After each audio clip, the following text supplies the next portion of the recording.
name's Quick Dick McDick. I'm from Saskatchewan, and I'm here to tell you that maybe I'm just a dick. I am just a dick that exists in a world where apparently you're not allowed to have an opinion because there's only two completely polarized ends of a spectrum. And unless you align with one end of the spectrum or the other end of the spectrum, everybody loses their collective mind if your opinion differs from them. And you probably need not scroll any farther than the comment section to prove what I just said to be right, because I'm sure by this point in time, I have been called every name under the sun, from a conservative bootlicker to a liberal to whatever you might want to call it. But that being said, here are some thoughts from a dick. If your largest trading partner is being unreasonable, it is okay to remove a tariff that you put on your second largest trading partner's EV market, which is put there simply to protect your largest trading partner's EV market in the first place.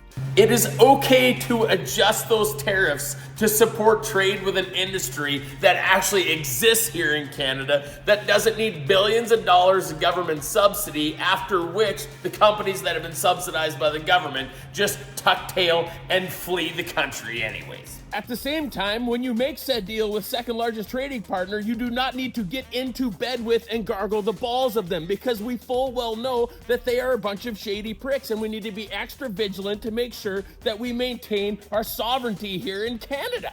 And I will quote our premier, who I actually thank for getting us back to where we were trading with China before these EV tariffs were introduced. We're just back to where we were before. But he said on the Evan Bray show, and I quote, "Good fences make good neighbors." And that is a hell of a good way to look at this, because our fence has clearly got some holes in it that we need to look at.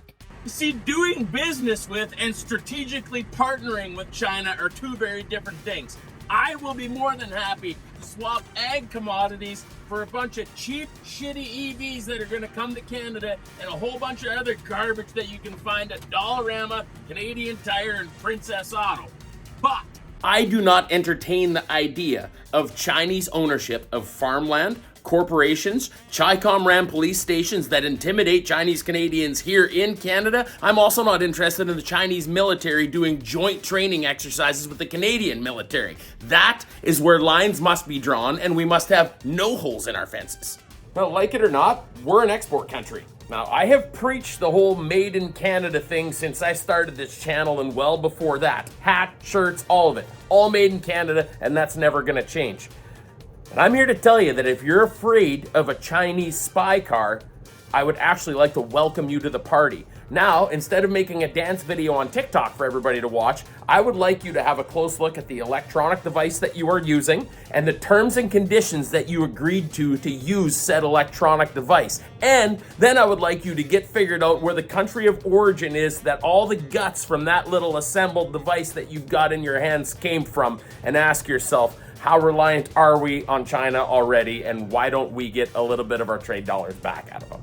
If you are so concerned about the Chinese dumping a bunch of cheap EVs into an EV market that basically doesn't exist here in Canada anyways, well then I would implore you to speak with your wallet and don't buy them. Leave them sitting on the lots of the dealerships that were dumb enough to bring them in the first place. That's how these things correct themselves in the real world anyways. And if you are so worried about the Chinese spying on you using these EVs, I would hope that you realize that it's not just the Chinese government that's spying on you, because how could have a government here in Canada got figured out who donated to a certain movement that existed a little while ago here in Canada and got all your bank accounts froze, which we found out was completely illegal anyways?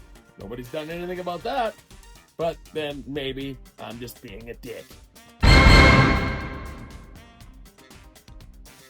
It's okay to want safer streets and less crime in Canada. I agree with that, but perhaps we should spend a little less time and money chasing down licensed, vetted gun owners that comply with the very good gun laws that we have here in Canada, and instead spend a little bit more time and money on guns that are coming across the border from our biggest trading partner to the south, and actually catching and prosecuting the people bringing them in and using them. Speaking of punishing people, maybe we should focus on criminals that actually possess prohibited firearms that are targeting young girls and trying to kidnap them. And once we have them in custody, maybe we should keep them in custody or deport them back to the country that they came from instead of letting them back out onto the fucking street again. And if we are having mouthpiece news organizations trying to stoke fear through the population that our biggest trading partner and longest time ally is going to invade us on the ground, maybe, just maybe, we should leave firearms with our population instead of trying to take them away. But maybe I'm just being a dick. I happen to think that it is a good thing for you to exemplify your might, reach, and strength as a superpower that exists in this world to show the difference between good and evil, and to do so by removing an authoritarian dictator from a place of power in which it was unwarranted. At the same time, I think it's important not to start acting like an authoritarian dictator yourself, threatening to annex a NATO ally while at the same time threatening to economically tariff NATO members that oppose you annexing said NATO ally, acting on TV like you're some kind of a fucking lunatic. And then it makes you look even worse when you back off of all of it once you see your stock market starting to tank. This is lunacy happening in real life, but maybe I'm just being a dick. I think it's one thing to stand in front of a group of elite bastards that love to jerk each other off in Davos and low-key shit talk the largest economic and military power that exists on the planet.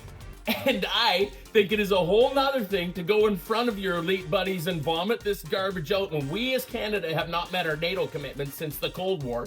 Our army is completely dilapidated and we're turning to public servants to possibly take up arms to come and help us if we do get attacked by somebody. Our Navy is the equivalent of a couple of rubber dinghies floating around with a toddler in a bathtub, and our Air Force has not bought a fighter jet since the 90s, and when we bought them secondhand from Australia. Our fighter jets are almost older than I am, and when we do have something happen over our air territory, we had to get the United States to come with an F-22 to shoot a fucking weather balloon down because we couldn't handle it, and we're standing there talking like we're a bunch of tough fuckers. But you can't vomit out a bunch of middle power drivel after literally just traveling to one of the largest dictators and most powerful dictators in the world and licking their fucking boots. You know, at the end of the day, I think this speech was made for vegans because it's just word salad. It is word salad from an empty suit that has actually been an accomplice to what has happened to Canada over the last decade and change. We have been stifled when it comes to natural resources, and we are absolutely constipated when it comes to getting any projects off the ground here in Canada because of a whole bunch of bureaucratic red tape. And I am tired of listening to empty suits tell us that they're gonna fix it, because none of them have. But maybe I'm just being a dick. What a fucking world we live in. And if you're wondering why I haven't uploaded in a while, it's because I've been out pounding the roads. Before we get Kevin, I've been taking my comedy show to absolutely every place that I can get to.